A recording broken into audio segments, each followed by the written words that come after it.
Hello everyone and welcome to this week's episode of Between Knits and Purls. I'm one of your co-hosts. My name is Stephanie and I can be found on Instagram and Ravelry as not Between Knits and Purls, although we do have Between Knits and Purls on Instagram, but I am Farmsteadknits. Oh my goodness. Hi everybody. Good morning from Alaska. I'm your other co-host, Emily, as you guys well know. And I can be found on Instagram and Ravelry as Andersmillknits. And we also have a Facebook page. I think that's what they're called. Between Knits and Purls. And so there you go. And we have a lovely guest today who's going to introduce herself. Yes. Hi, I'm Rachael of Three Sisters Fiber. I'm a local dyer to Central Oregon. You can find me on Instagram at Three Sisters Fiber or on Etsy at Three Sisters Fiber as well, but with the three.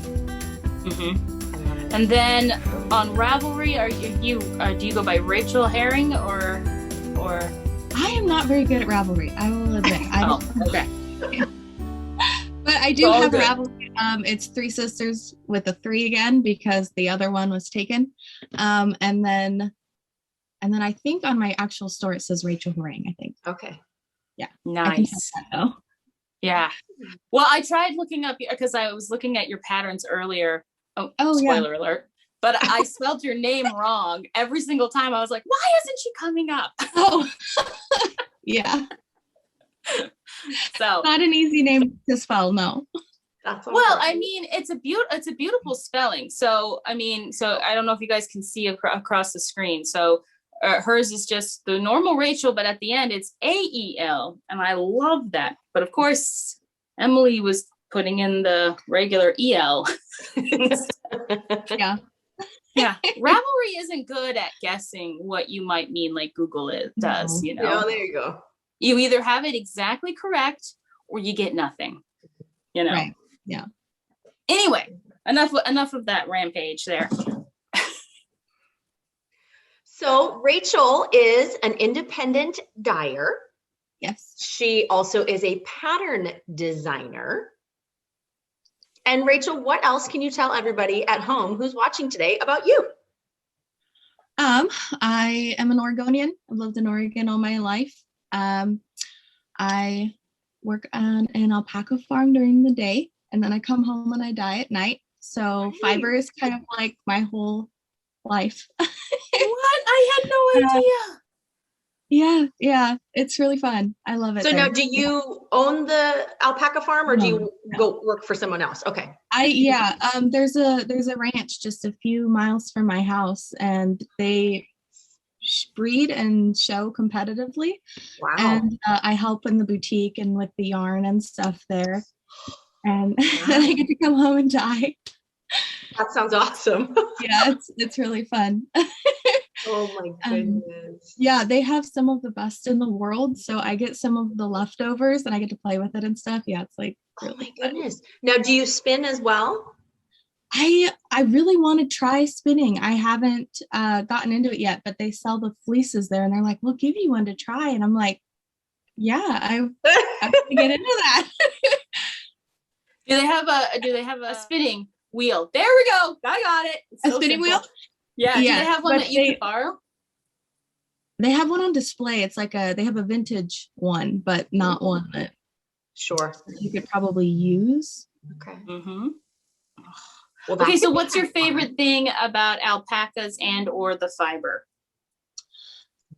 It's hypoallergenic, so it doesn't have like the is it the lanolin in the lanolin? Yeah. And so it's really nice to work with. You have to be a little bit more careful with it because it can felt, and like dyeing it is a totally different game. Wow. But it is really fun to work with. I really love working with alpaca. That's so cool. Okay, wait a minute.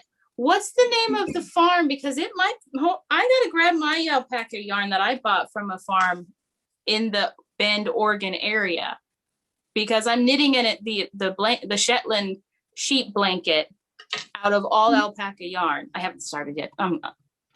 Grand plans. But hold on, I gotta see if this is the same place. So how long have you worked there? Just a few months. I just started. Yeah. But I love it. Yeah. It's That honestly sounds like the best job. incredible. Oh. So now when you are dyeing for your shop, are you using any of their fibers in your products as well? A few. I have not, because all of their yarn comes from those alpacas out in the field. So I can like knit with a yarn that's like from that alpaca right out there, and I can go meet that alpaca, Oh my which gosh. is really cool. But because you only share them once a year, so I can only get like 12 skeins or something from the same one. So not enough to be able to have my own line with alpaca from that farm. But I'm looking at, I've been doing a few experiments with alpaca to try and have an alpaca line in my shop, because I think that would be a really good, like a really good option for people with wool allergies and stuff, to still be able to work with wool. Now, would this be a natural fiber line, are you thinking, or were you hoping to dye it as well? I'll probably dye it, but there will probably be some natural, at least the option. That sounds so incredible. I'm with you. Normally, like even like Juniper Moon, they combine alpaca with other things like nylon and for durability, they say. But honestly, when I tried dyeing alpaca yarn in the past, it just like the same. I didn't think to myself to do anything different, so I used the same technique that I used on my merino wool, and it felted in the pot. And I was like, ain't ever gonna do that again. I'm never dyeing alpaca yarn. But does this look familiar? This tag? Oh crap! Can you see it? That's it. Yes. Oh, you're kidding me. Yeah, that's it. Yeah. What a small world. Rich. Yeah. I have so much yarn. That's exciting. From you guys. Oh my God. That's amazing. I can keep going. That is so cool though, you know, to be able to put it together. Like, she's here, she knows these animals, here's the product. That's pretty cool. That's so, oh my gosh, that's really cool. How often do you go in there? Oh, I only ever went once. I was on a trip. My mom was visiting. It was right after I'd left my ex. And so we did a girls' trip with my mom and two of my nieces. Went up to Bend. That is too funny. Well, it's good to be able to pair what is local to you. Obviously, other people are, you know, getting that product as well. What can you tell me a little bit about your dyeing inspiration and what makes you excited about the products that you have in your shop? Yeah, so when I started dyeing about a year and a half ago. And when I started dyeing, it was mostly just because I couldn't really afford yarn store yarn as much as I wanted. So I was like, you know, this could be a cheaper alternative for that. But then I've always like been artistic and into painting and stuff in high school. And so there was like, when I was kind of Googling it and thinking about getting into it, I really like had this like light bulb moment where I was like, this is just like painting. This is painting on a different canvas. You know, it's just not on a flat surface. It's on like a malleable surface. And so from there, I was like, just hooked on it. And so I've done like color experimentations and wow.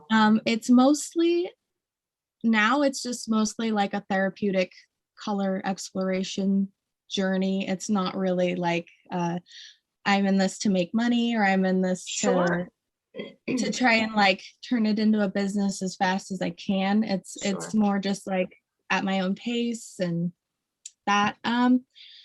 I've also done like a lot. If you kind of go back through my Instagram, you'll see how my technique has changed a lot over the last year because it's been more of like just like a journey on how I feel comfortable with the products and what I like more so than what's popular or like some of the yarn trends that are happening.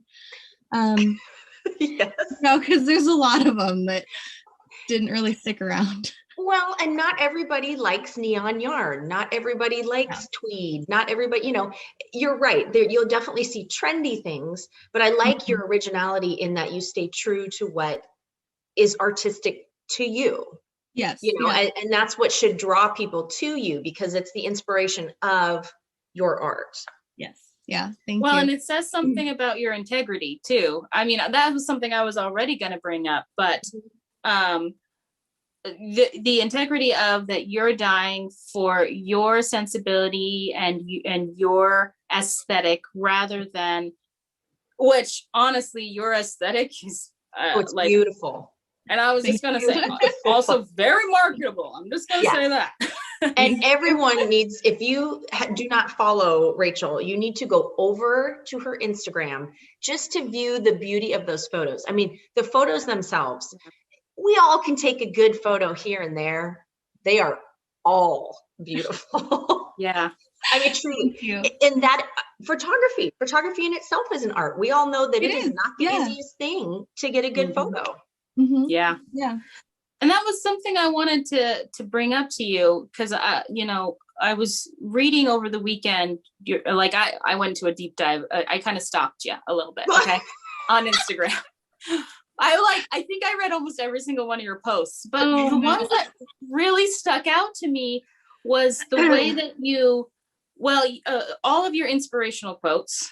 Those are just amazing, but then also the way that you gently, and not in your face, bring up things that are important, like when you got your vaccination, or you were talking about supporting your local yarn stores, or I can't remember the other one I want to talk about. Oh, the inclusivity one, you know, all of those things that you just spoke so gently about and from your heart. And it was just like, it was not. We were so bombarded these days by harsh words, harsh quotes, because people are trying to shock us.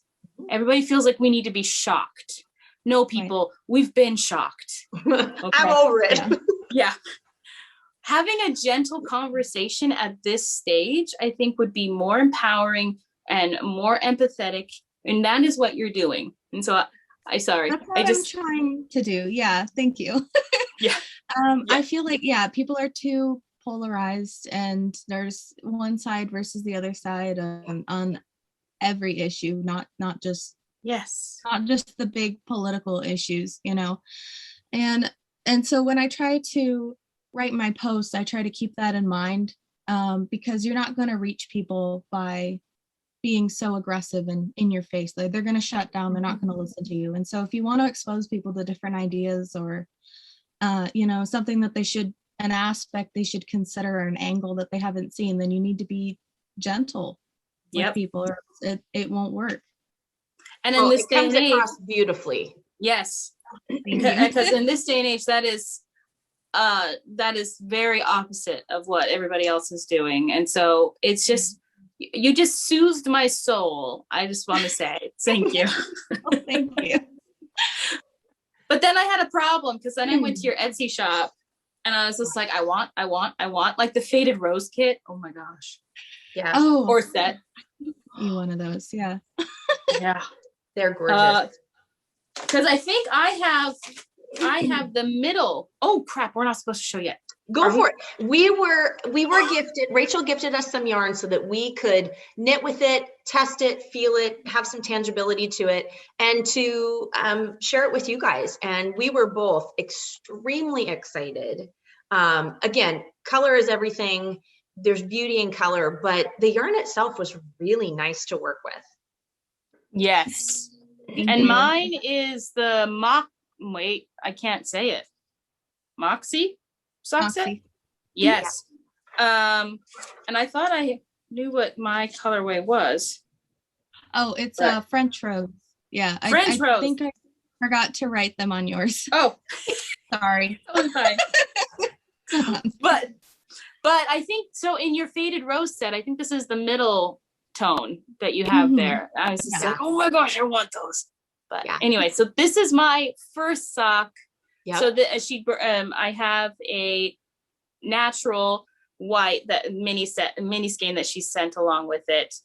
Oh my gosh, girl, this stuff, it's beautiful. It knits like butter. There's no splitting. It does. Yeah. There's no splitting. And then, but I mean, okay. this is not a detriment at all, but I'm trying to liken it to something that people might understand. Oh, Think about ropes and the tightness of the ply. Honestly speaking, that's what it reminds me of, but it has none of the coarseness of it. I don't know if you guys can see. Yeah, it had a beautiful spin to it. Yes. So there you can see the ply maybe. Go. But I think it's a 4-ply. I think. Yes, it is. I counted. Yeah. It took me a long time to land on that base. I experimented with a lot of bases before that one because I wanted to make sure that it was a base that like I personally like working with. Sure. Because that ply is important. You know, the 2-ply and 4-ply and 8-ply even. I do have the worsted yarn that I was carrying for a while was actually 8-ply. Oh, and wow. so that was the one that I did some cabling work with, and like the cables just look so different depending on the plies. Yeah. Mm-hmm. Yeah. And then durability. That's exactly what I was thinking, Steph. Like, I feel, especially compared to the 2-ply, the plump sock yarn that actually, I think I might even be knitting with it right now. The 2-ply, yes, this is 2-ply. Plump yarn, like those just, they fuzz and pill and felt really fast on your feet. I have to be careful if I'm using a 2-ply in a project. Yeah. For sure. It's gotta be the right one. All right, Steph, show yours. Yarn. Tell me the name of mine, Rachel, because I totally forgot. Cassiopeia. There you go. I did the Rhinebeck Roomies Socks by Kay, the crazy sock lady. And it had a nice, pretty waffle stitch pattern. And then she sent a beautiful contrasting color for toes and heels. And the pooling on this almost comes out like a micro stripe. Yeah, it does. So fun. I have not seen that one worked up yet, so I had no idea. I love it. Gosh. And you know, of course, where you're going to put in your gusset, because I did a drop gusset and heel, you're going to have the extra stitches, so it's going to do that.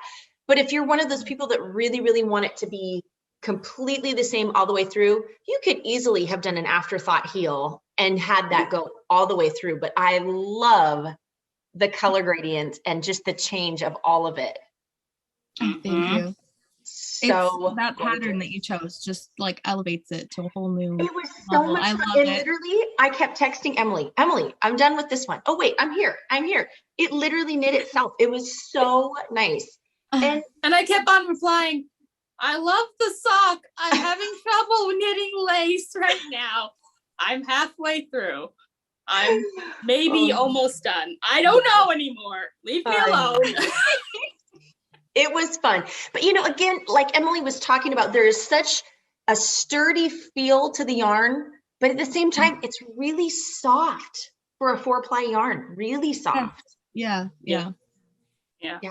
So do you use any softener, like or do you wool wash it afterwards or anything, or is that so I washed it with a drop of Dawn actually, so that it can pull out the excess dye so that there won't be any bleeding. Interesting. Yeah, I had none with all of those dark pigments. There was no bleeding whatsoever. Oh, good. Yeah, I really that was one thing that I know has been like my pet peeve with hand dyed yarn is that it won't be dyed to exhaustion, or their technique doesn't the dye molecules like don't get actually like fused to the fiber. For sure. So they'll wash out. And so I really took a long time trying to figure out how to dye to exhaustion and figure out my formulas around that, and then use Dawn afterwards so that there is no bleeding. Interesting. I would have never guessed that was what you used. Yeah. It works. Freaking amazing. Yeah, Dawn will pull out all of it. Isn't that so funny? That's why they put that little duck on there. If it can clean the duck, it can clean it. Right? I mean, guys, up here when we had the Exxon Mobil oil spill back in the early 90s, we used Dawn all over to clean up all of the. No, we are not sponsored by Dawn, but we're just saying. We have to say that every time because we go on these love affairs, don't we? But oh, Emily, do you have our questions right there at my handy? I do. Awesome. I've been Let's moving put things her on around. the Okay. spot. Well, I mean, you talked about how long you've been dyeing yarn. Oh, yeah, no, you talked about how you got started with the whole painting process. Yeah. I want to know how you picked the name for your designs, for your yarn, all that. Yeah, so there are, the name of Three Sisters Fiber is has a dual meaning. Okay. So I have two sisters that I'm very close to. And so whenever we go and do anything, we're always called the Three Sisters or the three girls. Yeah. And so that was one thing that I wanted to kind of incorporate. And then the other is that right outside Bend here, we have the Three Sisters Mountains. Yes. Yep. And usually I've noticed in like different dyeing businesses and stuff that having any kind of landmark around from like where you're located can help your sales, can help people kind of see you as a real person. It kind of humanizes your business a little bit. And so I just thought, those two things are perfect. Yeah. And so that's where the name came from. So I have to ask you, because I am one of three girls in my family. Oh, yeah. Where do you fall in line in the age order? I'm the oldest. I'm the oldest too. I'm the oldest. I'm the middle. I am the oldest of three girls. That is so funny. Oh my gosh. Oh. Well, you guys can lead the pack then. Whereas I have, middle child syndrome. So there you go. I'm going to throw tantrums. My middle sister is always the peacekeeper. Oh, that's nice. I like that. That's my littlest sister. So yeah, she's too funny. Littlest, my little sister. Okay, so I have another question for you. Would you be willing to hold up some of your designs that you've done? In particular, I really want to see the Dalliance shawl. Yeah, I want to crochet my this. First crochet design that I actually completed. And Rachael is multi-craftual. She doesn't just knit, she also crochets. Yes, this is crochet. I don't know if you can see the texture. Oh, yeah. Wow. And I also really tried to figure out how to make a flat edge. This is. Oh, wow. I haven't even noticed. So it looks kind of difficult. It looks very, I don't know. I think it looks knit, honestly. That's actually what I was going to tell you. Yeah. I was very confused, but because that center, the center design texture, when I first saw it, I was like, wait, is that a cable? But wait a minute. She said that this is crochet. I know you can crochet a crochet cable. I know you can. But still, I don't know. I a couple episodes ago, or maybe it was even last episode, we showed how I recycled a sweater.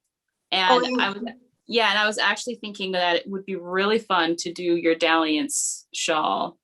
Oh, yeah. Do you crochet as well as the knit? Not greatly, but I do dabble. It's not hard. It's really not. And are you right-handed? Yes. Yes. Okay. So that was a huge hurdle that I had to try to jump with this, because I'm left-handed. So I designed it and I sent it out to testers, and theirs all came back completely different. Their cabling did not mirror my cabling.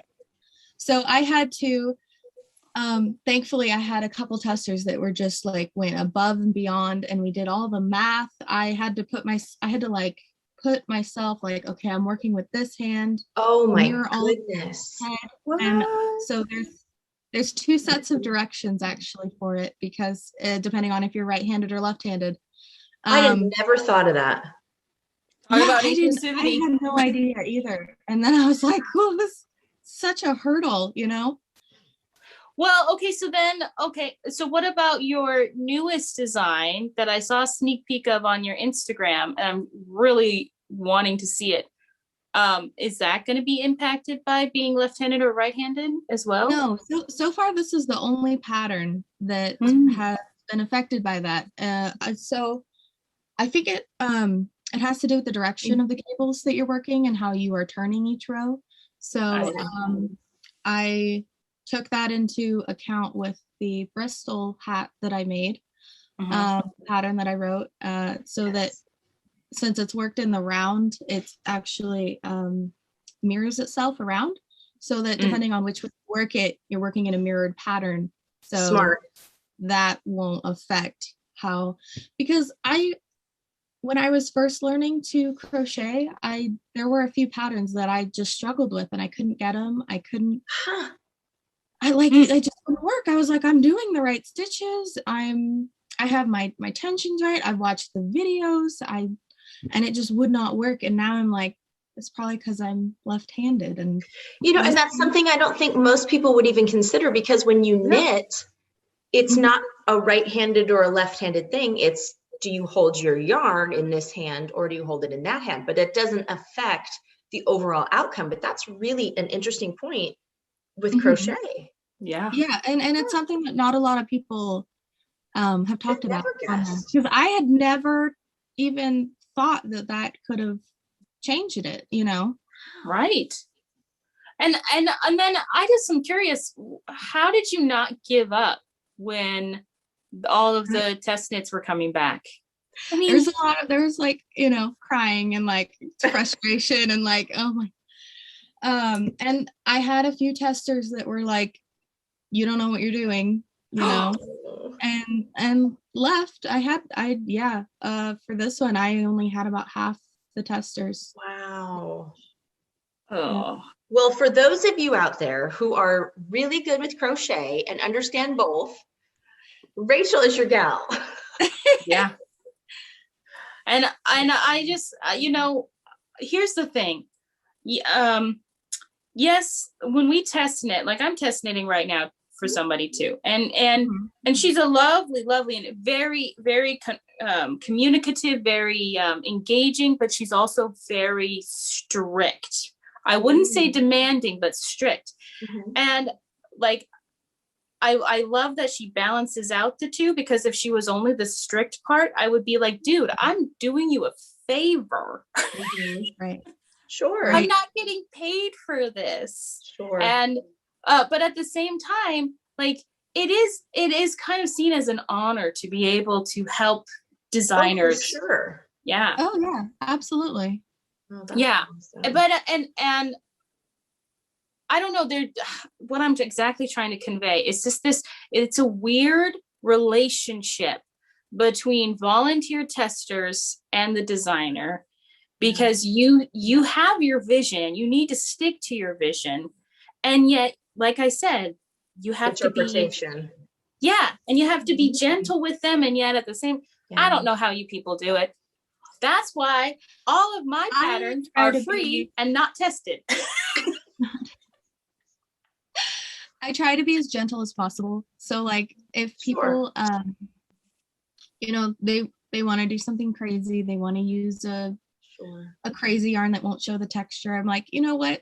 At least I know that the pattern doesn't have issues. So you can do whatever you want. You can do however you want. You can add as many rows as you want, just as long as the pattern is showing up the way that it should show up. So and like with extensions and stuff, I've noticed a few that I've tested for, they're not flexible with deadlines. And so I always try to be, I don't ever have a deadline set for when a pattern's going to come out. Sure. Because I don't know, like with this one, like I don't know if something could come up where it doesn't make sense, or something's wrong with my math or whatever. Or life gets in the way. I mean, with COVID, people can get sick, and like I don't want to be that strict or that harsh with people who are doing me. Yeah. What other patterns do you have tucked right down there? Oh, did she freeze? Okay, there. Okay, This, good. It was probably on this Emily's end. It's a cabled baby hat, and that's the back. I didn't, there's a special technique that you can do where you can hide the seam so you wouldn't actually see it. You just see the four on the back. But I didn't want to do that with this one because I wanted to be able to take pictures so I could show people like this is what it looks like if you're not comfortable doing the more advanced back closure. Or row change seam. Sure. Yeah. Or honestly, you're gonna laugh. I have so many people that I gift knit for, and they'll say to me, which side is the front and which side is the back? And to me, I think it's funny because there's typically not really a front or a back. But in a case like that, you could say, hey, you know, the back has the strip that's running down the back, you know? Yeah. And there were from my testers, there were a few people who really liked that. And then there were a few people who were like, I want it to be seamless. But there were people who were like, no, this helps because it's a mirrored cable. So you have the 6 and the 6, and then you have the 8 in the middle. So if that's in the front of your head. Wow. So it's so beautiful. Thank you. I have to ask is who was modeling for you on the Instagram post? That was my boyfriend's sister and her kids. Oh, they were so adorable. This is my first garment. So I don't know, I might have to come back. It's like a cropped pullover. Ooh. In brown, right? In brown, yes. I like my neutrals. Hey. Yeah. Emily and I talk all the time about how we want to, you know, have this beautiful neutral wardrobe, and then we keep knitting all this color. I actually, I'm actually trying to work on like incorporating more color because my wardrobe is mostly like black, brown, gold. Like, isn't that so funny? And mine's like hot pink, teal, purple. You know? Yep. That's me too. Okay, so this is a crop sweater that this one's also a crochet pattern that you literally just finished. You haven't even blocked it yet. Yeah, this is that's pre-blocked. Yeah. Wow. I do really like it, but like the seams, I didn't, because it has the star stitch in it. It didn't want to seam very well, so it was like kind of wholly up the side. So I ended up reinforcing part of it with my sewing machine. So the seam is actually like a nice seam now. Okay. But yeah, I don't know. I think that was ingenious. I think next time I want to try. All right, so you were saying before we got so rudely interrupted by technical difficulties, which we're all aware of, that the crocheted top, you were having a difficult time with the seams, and you're thinking that, no, are you meaning you want to try re-knitting this same sweater, as in like knit it instead of crochet it, or? Yeah, I think that I would want to try and make a knit version of it.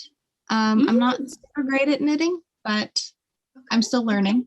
I'm not as good as I am at crochet. That's why I have made my patterns crocheted, not knitted, because I don't want to like jump into that without, you know, I had so many problems with my first test crochet because of the left-handed, right-handed thing that I don't want to jump into a designing knit if I'm not up to par with most, you know, if my testers are more advanced than I am, then so I'm working on that.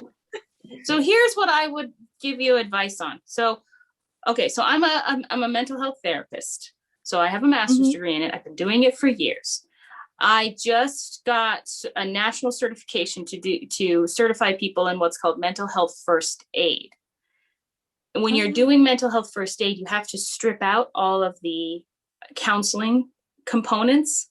It's like teaching somebody CPR, but for mental health, right? So my first time ever teaching this to people is going to be in 2 weeks. And what I just did was I said, guys, I sent it out to my entire, all 198 employees. And I said, I need just 8 brave people who are also gentle to be with me. We're calling this a pilot program. I'm going to stumble. You guys are going to have to be aware of that. I'm going to probably overstep something here or there. So I only want you to sign up for this if you think you can be gentle and patient with me. That's a really good idea. Because I mean, on both sides, testers and designers, I mean, some people just don't. There's some people. Well, and the response, I got more than half of our employees responding, saying that they wanted to be a part of that. And I just know that all of them would be, but I only wanted 8 people, so I disappointed quite a lot. It's a good way to put it out there, though. You know, work with me, not against me, type of a thing. For sure. That's exactly it. I hadn't thought of that, but that's a really good way to do it. Yeah. Because I think that people will be very receptive to that, especially since you're already so gentle with everybody else. Mm-hmm. And it's very plain out there. Asking for that to be reciprocated, that's not a bold thing. That's, it shouldn't be a bold thing. I should. Do you have anything new, exciting, or in the works in the yarn and or pattern area?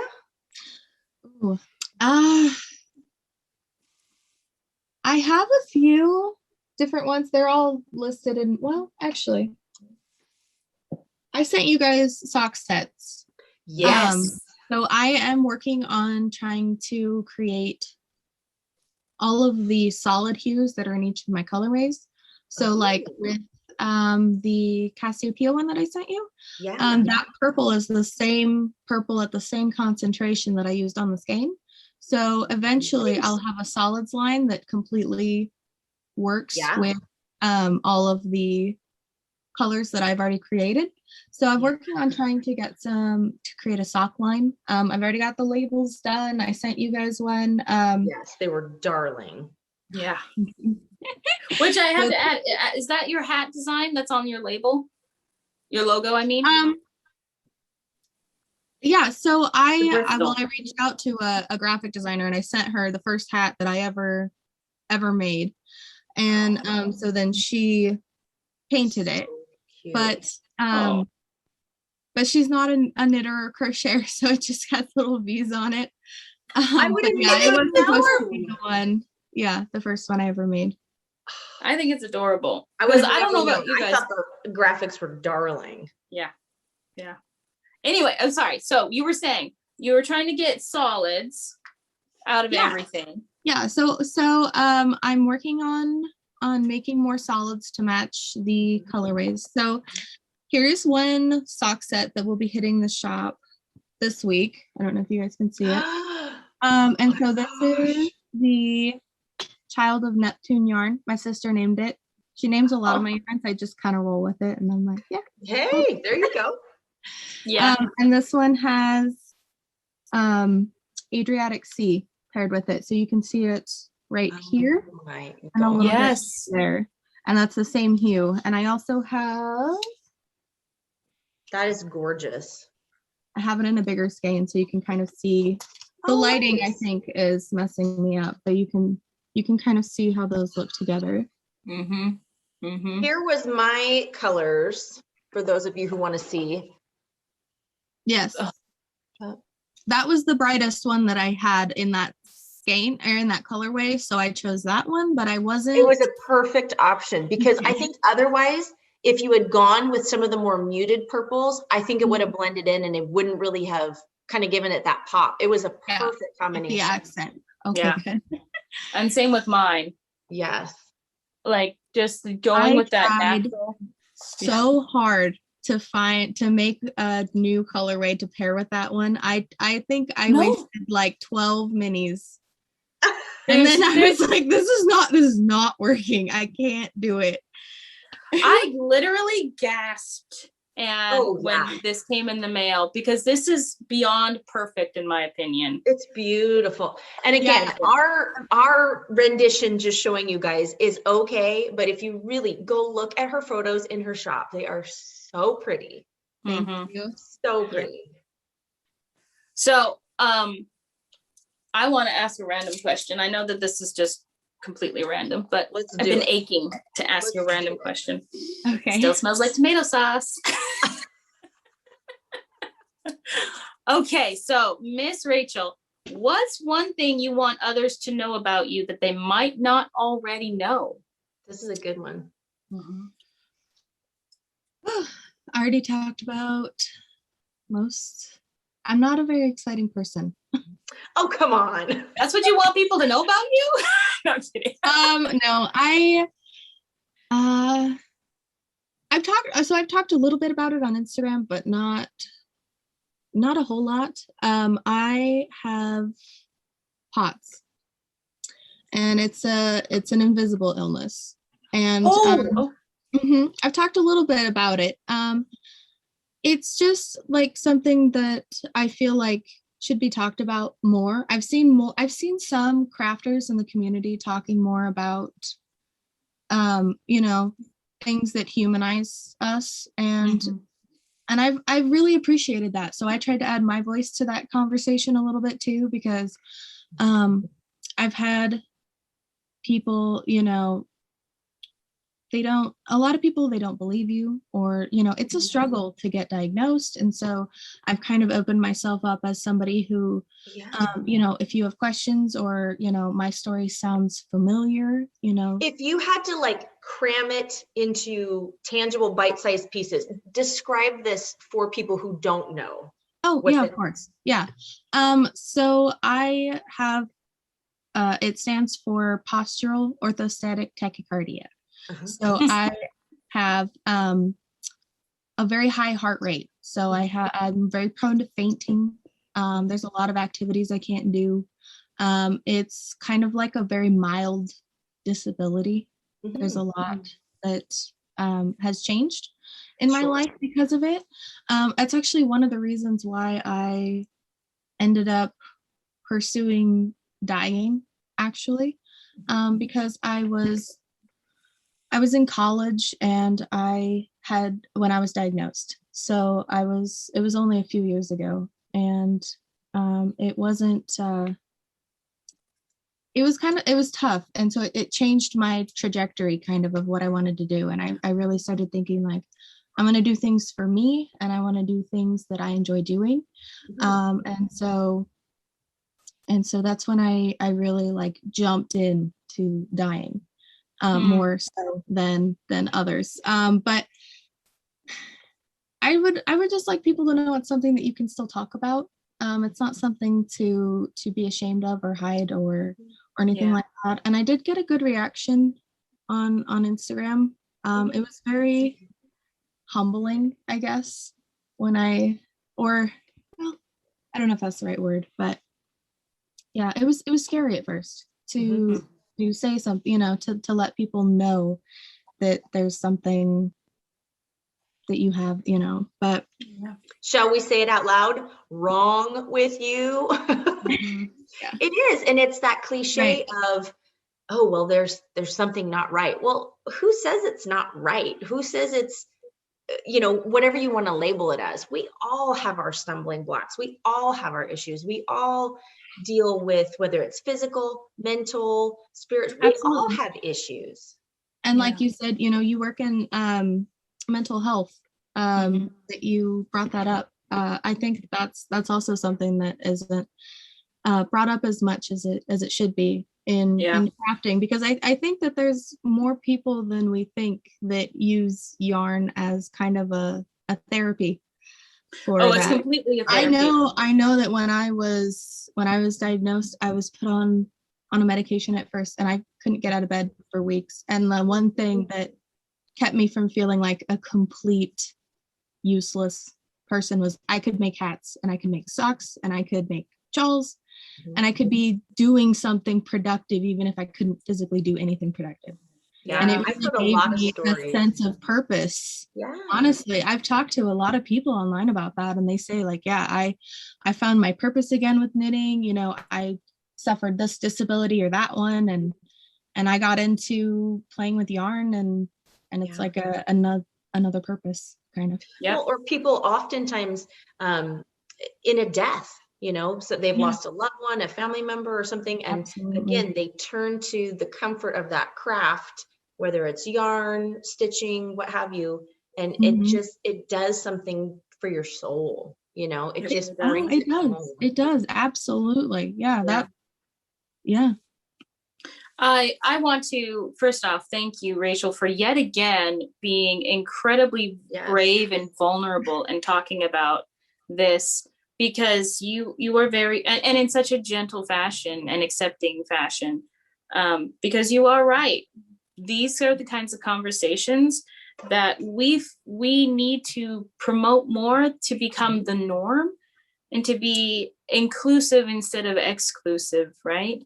Absolutely. And we need and finding ways to, like, the way you've adapted your life to accommodate your physical ailment is absolutely beautiful, right? This was not what you'd planned, right? No, not even close. Right. And yet I'm curious to know, what were your plans prior to this? I wanted to be a nurse. Okay. Oh, yeah. To be a nurse. Really bad. Yeah. I tried to get in. High stress.